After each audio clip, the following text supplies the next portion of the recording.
aspectos culturais, mas simultaneamente também é indispensável percebermos que esta sociedade é uma sociedade que, afetada por uma situação dilemática, que é esta, se repararem bem, esta crise perante a qual nós agora nos encontramos, começou por uma surpresa, a surpresa relativamente a um vírus que não sabíamos nem sabemos ainda dominar, e simultaneamente as consequências económicas de um confinamento que é a maneira, afinal, da sociedade se proteger.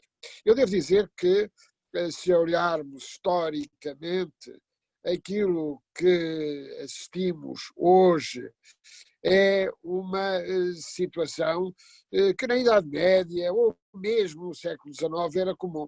Mas quando nós, no século XX, descobrimos os antibióticos, descobrimos a penicilina, descobrimos formas de combater as bactérias, nós julgávamos que estávamos protegidos. O mesmo se refere em relação a muitas vacinas, mas não, estamos muito vulneráveis. E essa vulnerabilidade leva a que haja um dilema.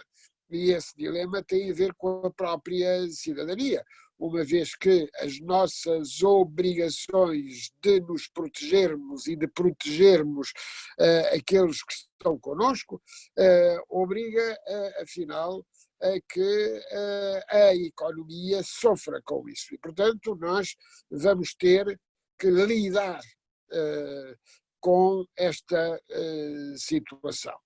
Disse, bom, estamos à espera de uma vacina.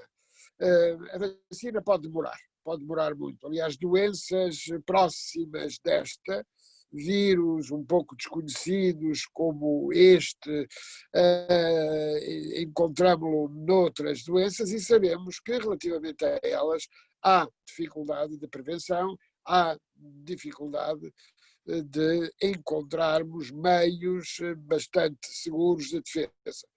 Posso-vos dizer que neste momento, lendo, e todos o têm feito, lendo os estudos fundamentais que existem nesta matéria, nós temos formas ainda relativamente simples de nos protegermos, mas são formas ainda artesanais, são formas rudimentares.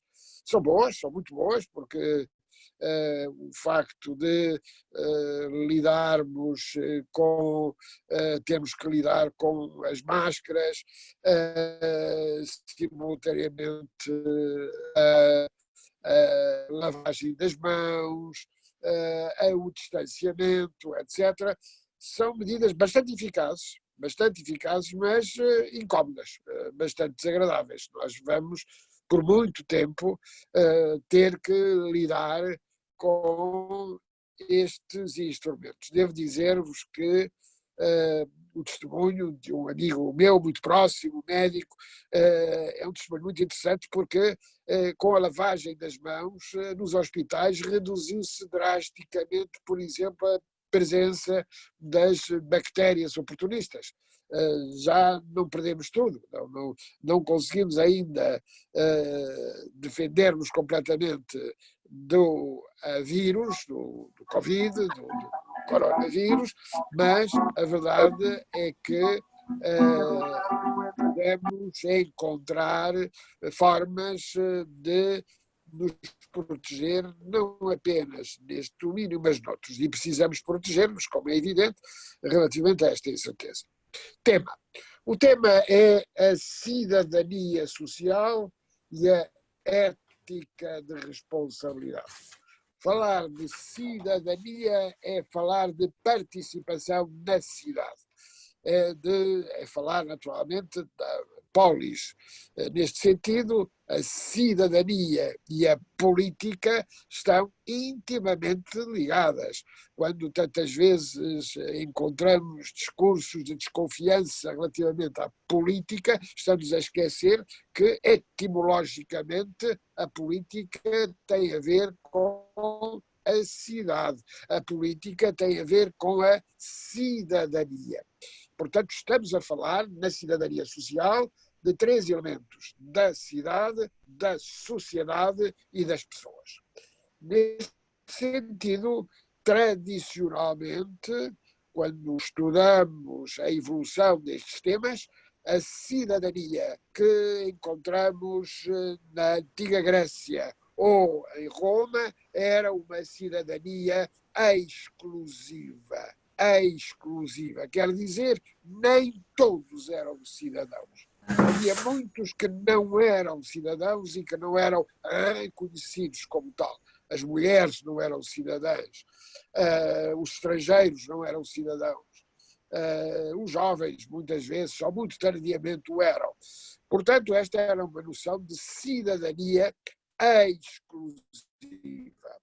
Hoje, nós ainda não temos o que desejaríamos, uma cidadania inclusiva, mas aproximamos-nos cada vez mais da noção de cidadania inclusiva, cidadania para todos. Eu dou um exemplo dos meus trabalhos ao longo dos anos na educação, foi em 1990, quando a Unesco realizou o grande Congresso de Educação para Todos, a Unesco mudou o seu primeiro objetivo mundial. O primeiro objetivo mundial da Unesco, quando a organização foi criada, era a luta contra o analfabetismo, e em 1990, em Jomtien, decidimos que o primeiro objetivo mundial era educação para todos.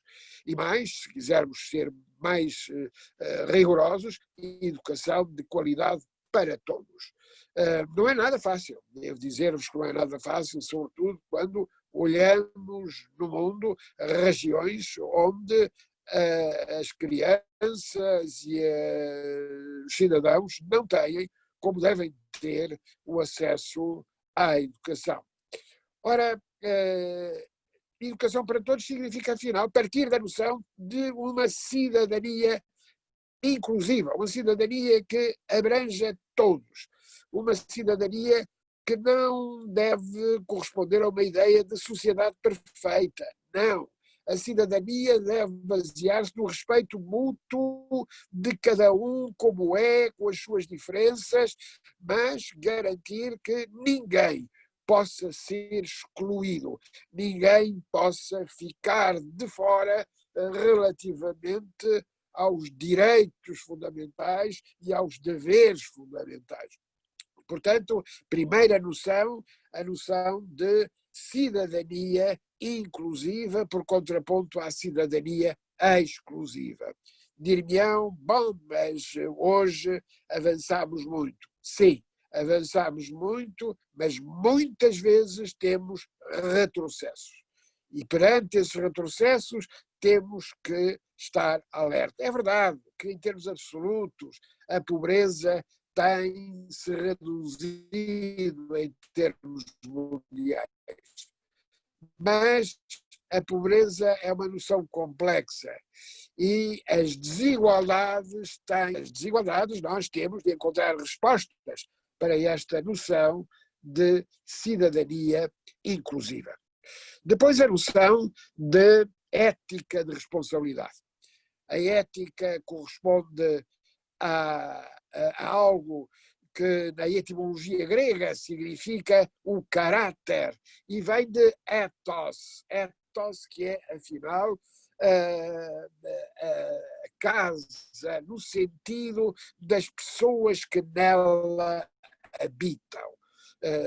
Temos duas palavras que nós vamos usar, vamos considerar oikos e ethos. As duas significam casa, mas oikos mais o lugar que habitamos, daí a importância da noção de economia, a regra da casa, oikos nomos, a ecologia, a defesa do meio ambiente, e depois temos a ética, porque a ética pressupõe o lugar onde vivemos, mas a nossa relação com os outros, a nossa relação com a polis, a nossa relação com a cidade. Portanto, A responsabilidade ética é ter resposta, não ser indiferente. Este tema é particularmente importante porque nos leva a dois elementos cruciais num novo contrato social que tem que sempre ser aperfeiçoado. Não é construir a sociedade perfeita, é sim garantir mais cuidado uns com os outros. A ideia de cuidado é extraordinariamente importante, ela é cada vez mais significativa.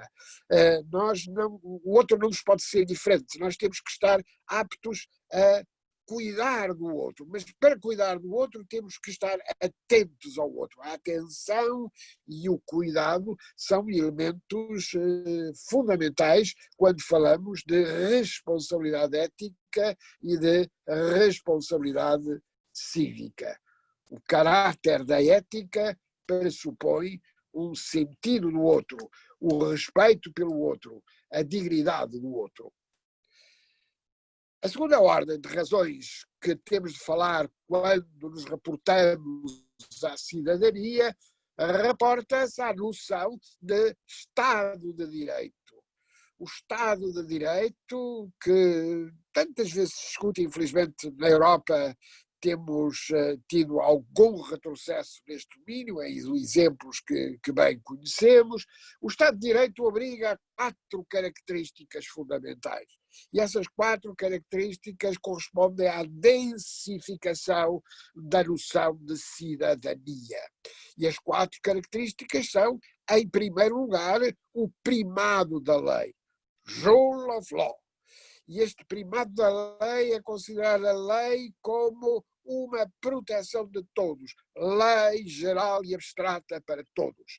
E esta lei, este primado da lei, significa, afinal, que a igualdade perante a lei é algo que obriga ao aperfeiçoamento da inclusão e da cidadania inclusiva e, simultaneamente, também garantirmos que, depois da igualdade perante a lei, haja uma igualdade substantiva e não se agravem as desigualdades e não se agravem as injustiças.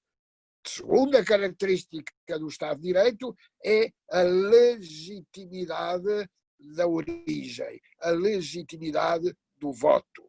É importante que o poder não se eternize, é importante que o poder seja limitado, daí a importância de termos separação de poderes, interdependência de poderes, tribunais independentes, poder legislativo independente, governo diferente do poder legislativo e respondido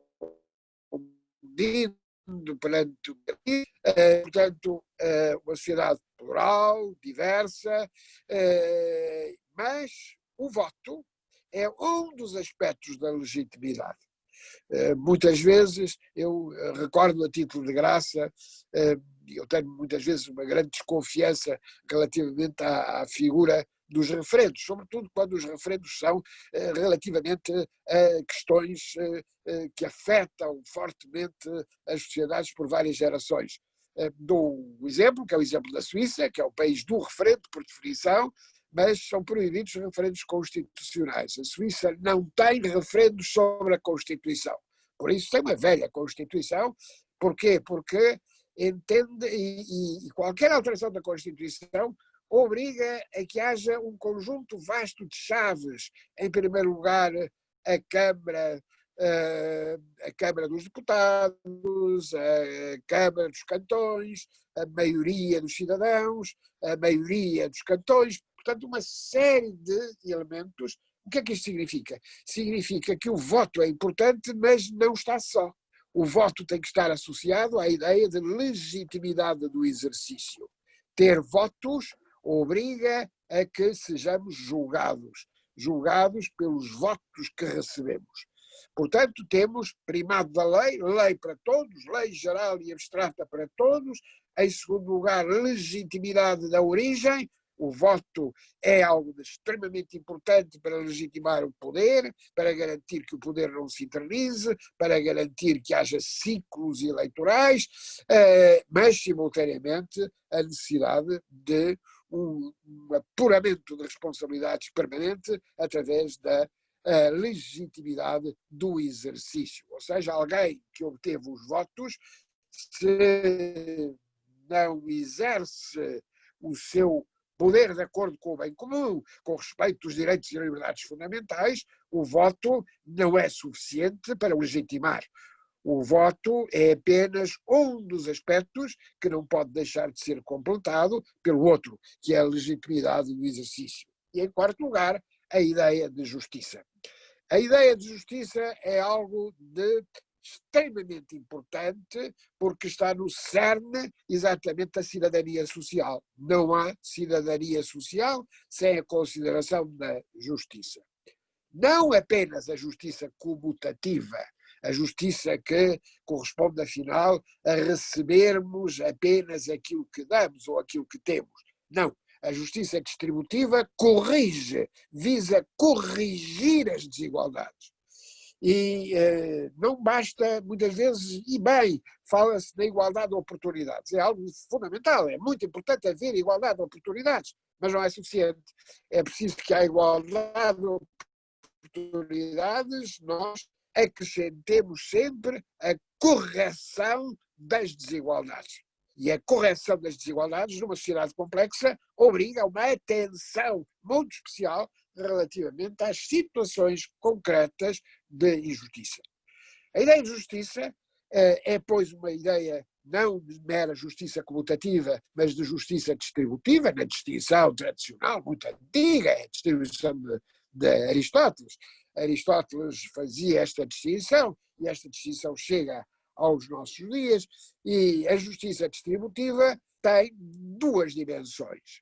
É a justiça distributiva contemporânea, a justiça distributiva horizontal, mas é simultaneamente ainda a justiça distributiva vertical, aquela que obriga a pensarmos nas gerações futuras. E, sobretudo, esta questão tem a ver com o endividamento. Eu recordo sempre o regulamento dos déficits excessivos da União Europeia, primeiro regulamento de 1997, dava uma grande importância à noção do déficit orçamental. O déficit é importante, mas o déficit tem que sempre ser corrigido com o endividamento. Sabermos exatamente qual o endividamento, mas qual o endividamento não porque o endividamento em si seja absolutamente mau, não. Felizmente que temos recordado a figura de um dos pais fundadores dos Estados Unidos, que é Alexander Hamilton, que no seu tempo foi bastante incompreendido, e Alexander Hamilton distinguiu claramente aquela dívida que era a dívida que tinha sido contraída pelos 13 Estados fundadores dos Estados Unidos, a dívida de guerra. Ela tinha sido necessária para garantir a independência, a autonomia, e essa dívida foi assumida por todos, mas Hamilton acrescentava, no entanto, para o futuro, aquela que já não é a dívida comum, só pode ser assumida se nós tivermos a possibilidade de realizar despesas de investimento reprodutivas. Para quê? Para garantir que a criança que nasce, a criança da nova geração, não vai estar endividada por aquilo de que beneficiou apenas a geração anterior.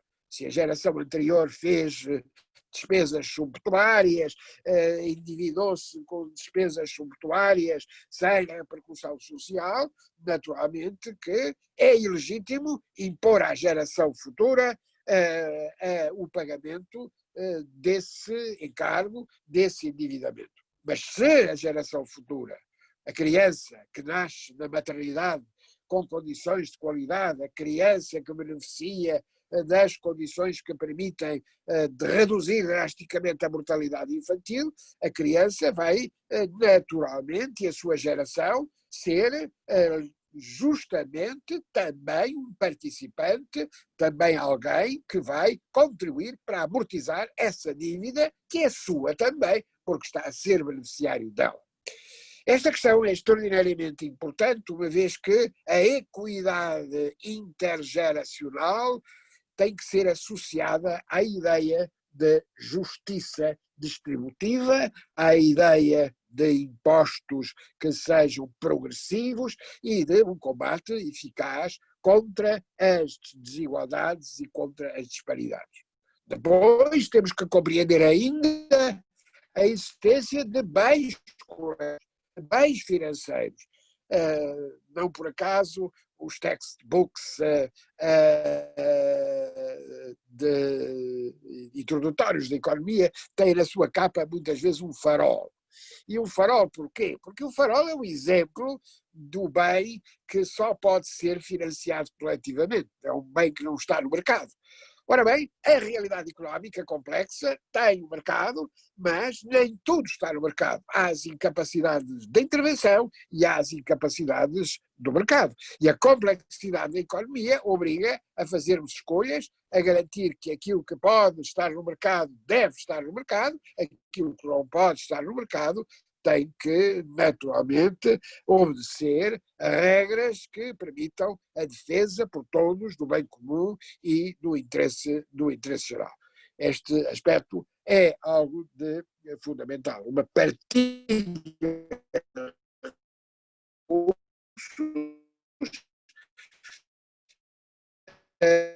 e esta partilha de recursos, igualdade, são a mesma moeda. Direitos e deveres para distinguir, porque as pessoas dizem o que é que está primeiro? O direito fundamental ou o dever do cidadão?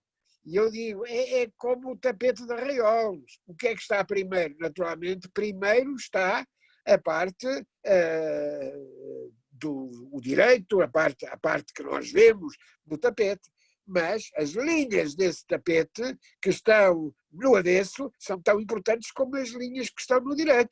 As linhas do avesso não são para ver, mas têm que ser compreendidas. Aí estão os deveres sociais, os deveres que permitem, afinal, que não haja indiferença relativamente àqueles que estão ao nosso lado e pedem a nossa intervenção, pedem a nossa atenção.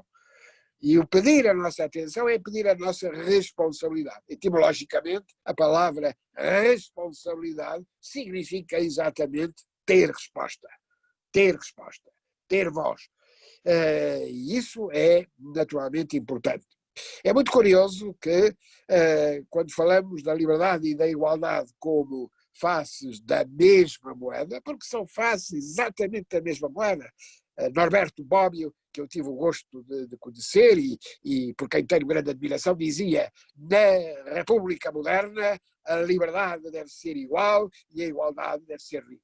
Este ponto é crucial. Se nós virmos aquilo que muitas vezes se passa, alguns retrocessos no direito, no Estado de Direito, deve-se exatamente à incompreensão desta dimensão.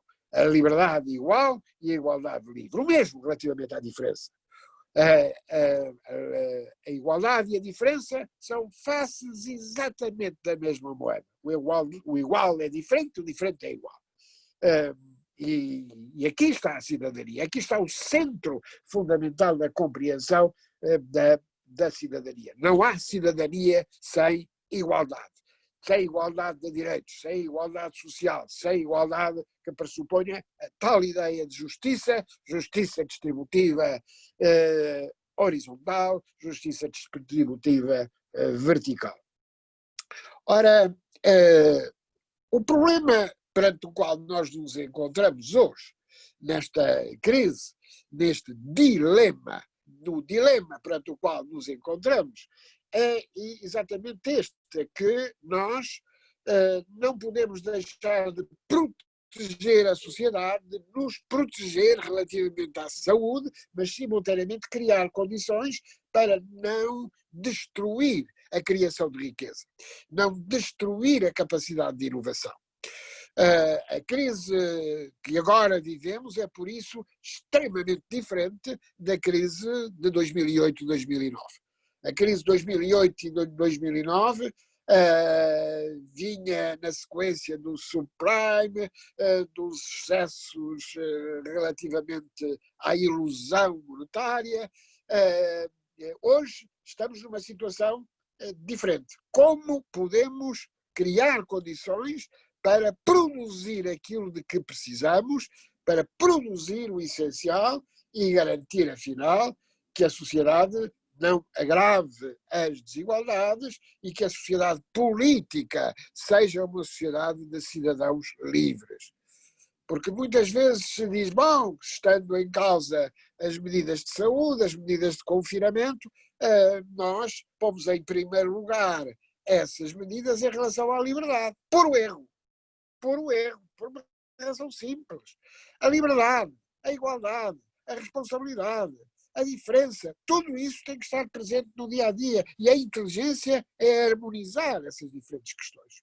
E é na harmonização dessas diferentes questões que nós, naturalmente, nos encontramos. Há pouco eu dizia, de facto, a pobreza absoluta tem vindo a reduzir. Sim, mas as desigualdades não. E ao haver um agravamento das desigualdades, há, naturalmente, algo que é afetado, que é a coesão social e económica. O projeto europeu, quando se fala em União Económica e Monetária, é frágil, como estamos a ver, temos visto. Mas as fragilidades muitas vezes estão não só no egoísmo, mas na incapacidade de combater com medidas concretas aquilo que é a fragmentação, a desigualdade e garantir maior coesão social e económica. Estamos, afinal, na noção de sustentabilidade. Nos tempos da Troika falava-se muito da sustentabilidade financeira. Muitos autores, felizmente, escreveram que a sustentabilidade financeira ou a sustentabilidade económica, e são coisas diferentes, porque a sustentabilidade financeira, muitas vezes as pessoas esquecem-se qual é a etimologia da palavra finanças. A etimologia é a palavra latina finis, que quer dizer prazo. Prazo. Ora bem, é indispensável compreendermos que o prazo corresponde naturalmente a quem tem que pagar um crédito. É indispensável que percebamos que é indispensável criar riqueza, inovar. E esse aspecto não pode deixar de ser visto quando falamos de sustentabilidade. A sustentabilidade é a sustentabilidade económica, é a sustentabilidade ambiental. Não esqueçamos dessa verdade inconveniente de que nos falava Al Gore e que continua a ser inconveniente e continua a ser, por muitos,